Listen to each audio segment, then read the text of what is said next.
Recentemente acompanhei um grupo de amigos de Sorocaba a uma visita na vinícola Franco-Italiano, aqui de Colombo. Durante o passeio fomos recebidos pelo sommelier João Trautmann, que nos falou um pouquinho sobre a história do vinho franco-italiano, falou também sobre os processos de produção e, na sequência, nos levou para um passeio pela vinícola. Acompanhe a matéria.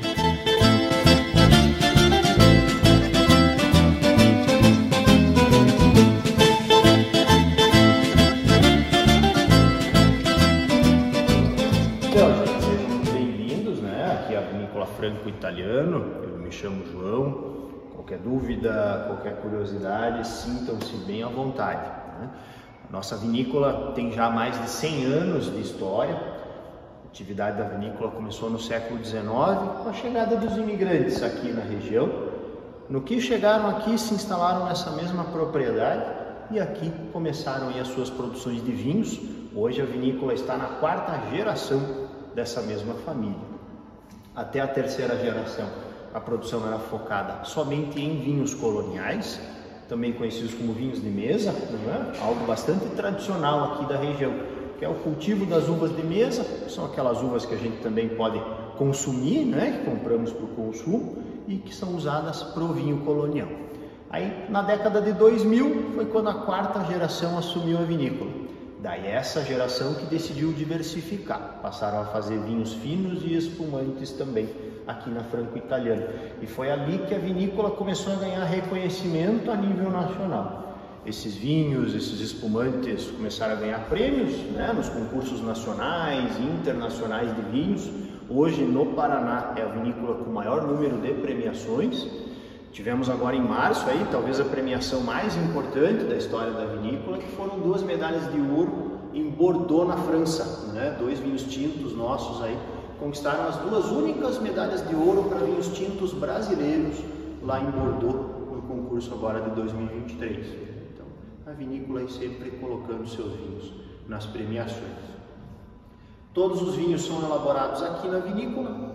As uvas nós cultivamos em várias regiões brasileiras, porque a uva ela é muito sensível às características do terroir, que é tudo que envolve clima, solo, relevo de uma determinada região.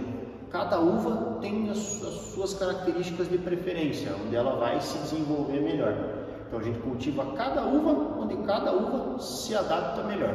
Então os vinhedos ficam hoje lá no Rio Grande do Sul, no Vale dos Vinhedos, em Bento Gonçalves, na Campanha Gaúcha, dentre outras regiões lá no Rio Grande do Sul, Serra Catarinense, Porto Amazonas, aqui no interior do Paraná, e até no sul de Minas Gerais também. E novas regiões brasileiras aí em breve vão fazer parte aqui das produções da Franco-Italiano também, né? As uvas são colhidas em todas essas regiões e enviadas totalmente frescas aqui para a vinícola. Aqui é feito todo o processo de vinificação, né? A gente recebe as uvas ali na nossa área externa, fazemos uma seleção de cachos, aí os cachos vão passar numa máquina chamada desengaçadeira, que é uma maquininha que a gente coloca o cacho inteirinho e a própria máquina separa os galinhos, as folhinhas, partezinhas sólidas, né? Faz ali o esmagamento da uva e obtém um mosto de uvas. O mosto de uvas é obtido, aí ele é bombeado para dentro aqui desses tanques de inox. Dentro dos tanques de inox que vai acontecer a fermentação. Levedura vai se alimentar de todo o açúcar natural da uva e vai transformar o açúcar em álcool. Então, a levedura vai fazer aí a produção do vinho dentro aí dos tanques de inox. Processo de fermentação comum a todos os vinhos, né? Sejam vinhos coloniais, vinhos finos, vinhos base para fazer o espumante. Essa parte aqui nos tanques de inox eles passam da mesma forma.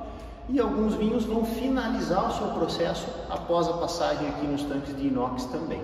Caso dos vinhos coloniais e de alguns brancos e rosés na linha de vinhos finos. Já termina aqui a passagem no inox, já vai para a garrafa, já está pronto para ser comercializado. Todos os demais vinhos ainda vão ter período adicional de maturação. E a maturação vai acontecer lá no nosso subterrâneo, na nossa cave. E a gente vai conhecer a cave aí na sequência.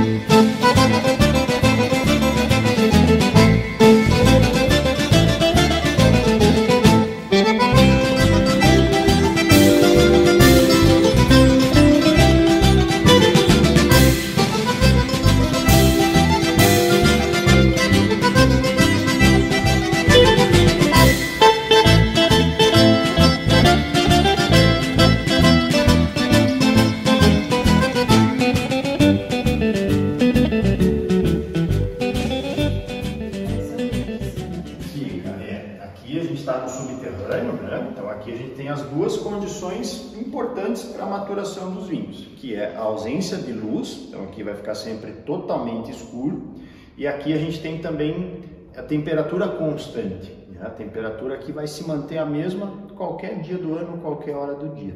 Então isso para os vinhos que estão aqui nesse processo é bastante importante, que é como a gente deve buscar guardar o vinho em casa também, né? Buscar um lugar que mais se aproxime dessas condições, onde não bata muita luz, onde não pegue sol direto, né? É o lugar mais interessante para guardar o vinho. Então aqui é a etapa de maturação, que inicialmente vai acontecer nas barricas de carvalho, barrica de carvalho francês e carvalho americano, que a gente trabalha aqui na vinícola. E a barrica de carvalho, a função dela é permitir a microoxigenação do vinho. Então a madeira tem seus microporos e através desses microporos que esse processo acontece. E ele vai servir para deixar o tanino do vinho mais macio. O tanino é uma substância que vem da casca da uva, então ela vai estar presente nos vinhos tintos, que os vinhos tintos fermentam em contato com a casca. E o tanino é o que dá a sensação de boca seca, de amarrar o paladar quando a gente toma lá um Cabernet Sauvignon, um Malbec, um Taná, um Merlot, né? Então esse tanino que provoca essa sensação. E após a passagem ali nos tanques de inox, o tanino ainda fica muito agressivo. Ele vai secar, ele vai amarrar demais o nosso paladar. Com a microoxigenação que a barrica de carvalho vai permitir, esse tanino vai ficar mais macio, mais redondo, mais equilibrado. Então essa que é a ideia aí de fazer a maturação nas barricas de carvalho. Vão ficar de 12 a 30 meses dentro das barricas os vinhos, né? Dependendo de cada proposta. Hoje na nossa linha de vinhos, desde 12 até 30 meses. Todos os nossos tintos passam por barrica e o nosso branco da uva Chardonnay também. Essas 12 às 30 semanas, vocês vão pegando uma amostra, meses, vão tirando uma amostra e vendo como está. Sim. É importante, né? É algo muito natural, então é importante fazer a avaliação para ver se está tudo indo bem, né? Ou até para o enólogo fazer alguma correção se for necessário. De repente um vinho que ele achou, vou deixar esse vinho 2 anos na barrica, mas ele prova lá com de repente 12 meses, acha que já tá bom aquele vinho, então daí ele já engarrafa. Então sempre se faz essa avaliação. E tem que manter sempre essa temperatura. Então, aqui a gente não precisa nem fazer nada, porque ela naturalmente ela se mantém igual. O mais importante é que ela seja constante, né? Não tem nenhum número mágico que seja, né, interessante. O mais legal é que ela não fique oscilando. Aqui a gente tem aí uma temperatura em torno de uns 17 aproximadamente, né? Então, se mudar de temperatura também muda. Ele pode alterar as propriedades, né? Muita oscilação térmica, né? Não é algo que de um dia para o outro, numa semana, vai acontecer. Mas se o vinho ficar ali, né? Todo dia, bate sol, esquenta, esfria, todo dia passando por isso, com certeza o vinho não vai aguentar tanto tempo. Interessante. Depois de passar pela barrica, o vinho é engarrafado.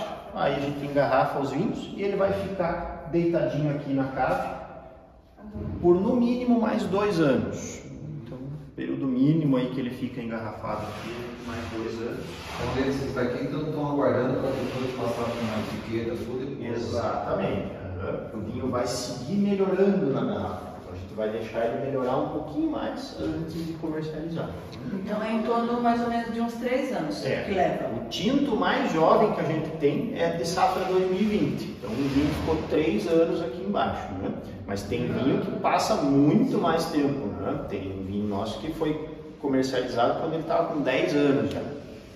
E esse que vocês tiveram premiação, que ano que era? A gente teve premiação com o Censurato Cabernet Sauvignon, que é um safra 2018, com 18 meses de barrica, e com o Paradigma Roto Cuvée Taná, que é um vinho feito com a uva Taná.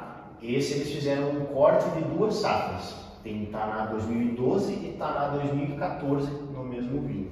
Esse foi o vinho que ficou 10 anos aí para ficar pronto, né? 24 meses de barrica e depois ficou aqui na garrafa até o ano passado. Curiosidade, quando vocês falam de premiação, o nível de vocês vão aumentar. Mas entra alguma coisa, tipo um bônus, alguma coisa, é só mais um... É só... A classificação. De saber que o vinho está num nível bacana de qualidade. Não digo que não tem algumas premiações aí que pode ter. Confesso que no vinho ainda não me deu. Mas aí o momento das vendas acaba revertendo, sem dúvida alguma. Né? O pessoal fica sabendo do prêmio, vem aqui conhecer o vinho, né? Não, isso sem dúvida ajuda bastante. E depois do passeio tivemos um momento então de degustação de vinhos. Esse é seco. Esse aqui é o nosso Josefine Pinot Noir. Josefine é uma linha de vinhos que faz homenagem à matriarca francesa da família, que é a Dona Josefine. E esse aqui é o nosso Pinot Noir, que é um tinto mais leve. Né? A Pinot Noir produz um vinho mais leve, mais delicado, os taninos são bem elegantes no paladar. Um vinho que passa 12 meses de maturação em barrica, só barrica de segundo e terceiro uso. Vamos provar o Josefine Pinot Noir.